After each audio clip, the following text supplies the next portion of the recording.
we fasted, I wanted to take a few minutes before we begin tomorrow to answer some questions you may have concerning fasting. First of all, thank you for signing up for our blogs. This year, we're going to have video blogs as well as written blogs, so you can choose how you want to receive your blogs. A few things I wanted you to know, first of all, is that even Jesus and the disciples fasted. Fasted is not only an Old Testament discipline, but it's also in the New Testament. I used to think that because Jesus said, when you pray, when you give, and when you fast, that it was a command. Even though fasting is not an optional discipline, that when implies that Jesus actually expected you to fast. It wasn't something he had to command you. As a Christian, it is one of those things that we just do. Jesus never imposed himself on anyone. It was always an option to Zacchaeus, come down from the tree, if any man would follow me. So the disciples fasted often. They fasted to know who to appoint to ministry. As in Acts chapter 13 and verse 2, it says, one day as these men were worshiping the Lord and fasting, the Holy Spirit said, dedicate Barnabas and Saul for the special work to which I have called them. In Acts 13 and 3, it said, so after more fasting and prayer, the men laid hands on them and sent them on their way. So as Hope NYC begins to choose leadership for 2019, fasting is always an important part of how we do that. The second thing is that fasting should always lead to compassion for others. Even though it's a personal discipline, it's not supposed to be a self-centered discipline. In Isaiah 58, 6 and 7, God says, is this not the fast that I choose?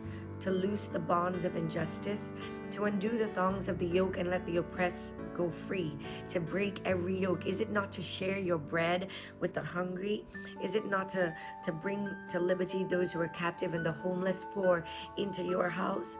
The Lord is saying that in a time of fasting, then we must also extend ourselves in kindness to those that need it. You can't be grumpy and be fasting and think that the Lord is pleased with that. The next thing is that fasting is the body's expression of a whole hunger for God. It expresses a deep, deep dependence on God. The word says, yet even now declares the Lord, return to me with all your heart, with fasting, with weeping, with mourning, and rend your heart and not your garments. God is saying, don't just give me what people see, but give me what God sees. Return to your God, for he is gracious and compassionate, slow to anger, abounding in loving kindness, and relenting of evil. Fasting is an assault against materialism and flesh satisfaction. Fasting while sinning is useless. It's a period of denial of the flesh from what it naturally craves, from food, from stuff, from sexual intimacy, from those kinds of things that your body wants. Fasting is saying, Lord, I put these things aside to get closer to you. Fasting with the wrong attitude does not touch the heart of God. In Psalms 51 and 16, it says that God is more interested in a broken spirit than in sacrifice. You can choose to fast with a water fast or a Daniel fast. There are two types of Daniel fast. In Daniel chapter 1, he fasts for 10 days on fruits and vegetables.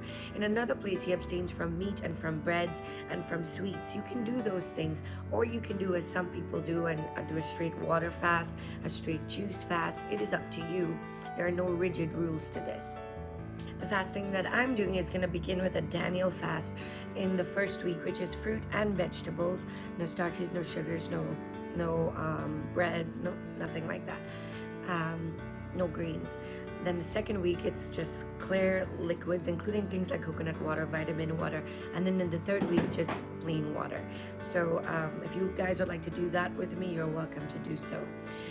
Another thing I wanted to let you guys know is that during this fast, we're going to do some Isaiah fasting, and that means we're going to be collecting socks and gloves. And during every week of the fast, you're going to get an opportunity to open your hearts and open your doors to those who are homeless, less fortunate, shut-ins, people in prisons and shelters. So we're going to have a big box in the foyer, and you can bring in gloves and bring in socks. That's what we've heard is what people need most in shelters, in prisons, and those who are shut in, especially at this time of year. So we want to make sure that we do what the word says that we need to do and extend kindness to those that need it. So not only will you get to bring them in, but once a week on Saturday morning at 10 o'clock, anyone who would like to go with us can go with us to a shelter or to a center for abused people, or even maybe to a prison visit, to be able to deliver some of these things that we've collected. So be sure to click the link below if you would like to keep receiving the fasting blogs. And remember, it's also going to be sent to you in text form, so you can choose how you want to receive them. You can also go to www.hopenyc.com. There is a registration form there as well, and one on Facebook.